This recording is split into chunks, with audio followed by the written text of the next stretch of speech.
Olá, bem-vindo ao Minuto AB. Hoje é dia de resolução de questões, então vamos resolver a nossa questão do dia. Rafael foi condenado pela prática de crime à pena privativa de liberdade de 4 anos e 6 meses, tendo a sentença transitada em julgado em 10/2/2008. Após cumprir 2 anos e 6 meses de pena, obteve livramento condicional em 10/8/2010, sendo o mesmo cumprido com correção e a pena extinta em 10/8/2012. Em 15/9/2015, Rafael pratica novo crime, dessa vez de roubo, tendo como vítima a senhora de 60 anos de idade, circunstância que era do seu conhecimento. 2 dias depois, arrependido, antes da denúncia, reparou integralmente o dano causado. Na sentença, o magistrado condenou o acusado, reconhecendo a existência de 2 agravantes pela reincidência e idade da vítima, além de não reconhecer o arrependimento posterior. O advogado de Rafael deve pleitear, letra A, reconhecimento do arrependimento posterior, letra B, reconhecimento da tentativa, letra C, afastamento da agravante pela idade da vítima e letra D, afastamento da agravante da reincidência. Vamos analisar cada uma das assertivas então. Letra A, o advogado de Rafael deve pleitear o reconhecimento do arrependimento posterior. Rafael quase preencheu todos os requisitos para que no caso haja a incidência do arrependimento posterior. Por que esse instituto não vai incidir no caso? Porque o crime foi praticado com violência ou grave ameaça. E essa circunstância afasta a incidência do arrependimento posterior. Ele, de fato, se arrependeu, reparou o dano e a reparação ocorreu antes da denúncia. Perfeitamente poderia incidir o arrependimento posterior. Só não vai porque o crime foi praticado com violência ou grave ameaça, né?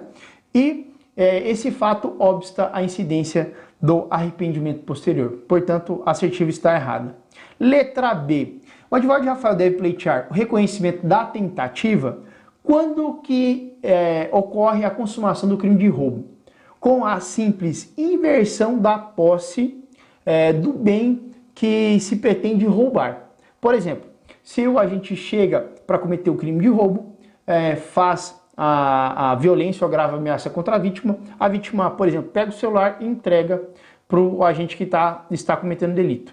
Quando o agente pega o bem, automaticamente o crime de roubo já está consumado. Então, a consumação do crime de roubo ocorre quando há inversão da posse do bem.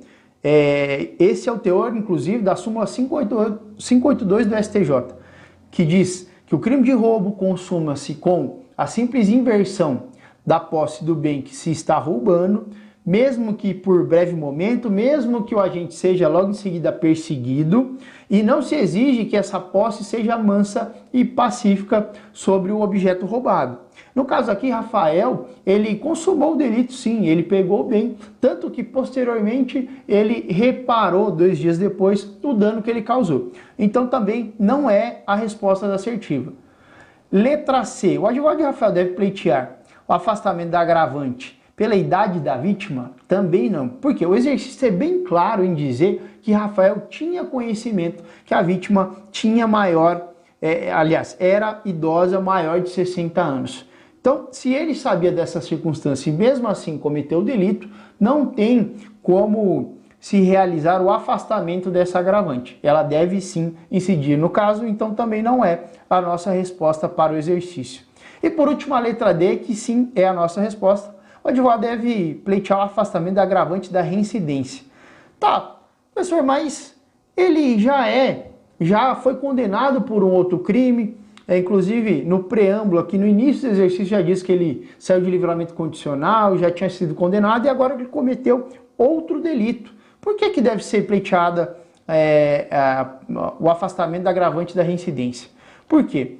Segundo o artigo 641, na qual o advogado deve se embasar para pedir o afastamento da reincidência, 641, o artigo 64, para o efeito de reincidência, inciso 1, não prevalece a condenação anterior, que é o caso, se entre a data do cumprimento ou extinção da pena e a infração posterior tiver decorrido período de tempo superior a 5 anos.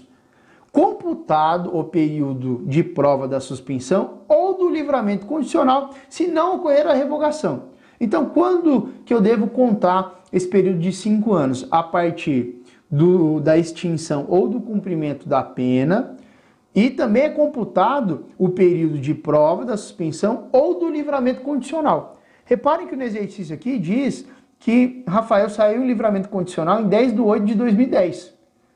E aqui o exercício diz que ele cumpriu normal e não houve a revogação. Então, eu passo a contar esses 5 anos a partir do benefício do livramento condicional, porque o exercício diz que ele saiu e não foi revogado esse benefício.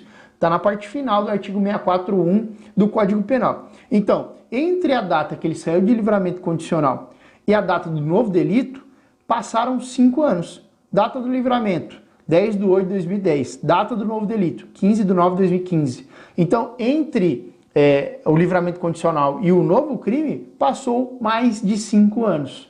Então, dessa maneira, o Rafael, ele volta tecnicamente a ser primário. Portanto, o advogado deve pleitear o afastamento da agravante da reincidência. O artigo 64 do Código Penal é muito importante para ser estudado a fins de se saber, na prática e no exercício, se o réu vai ser, se o sentenciado, quando comete um novo delito, se ele vai ser considerado reincidente ou não. Espero que tenham gostado dessa resolução e continue nos acompanhando.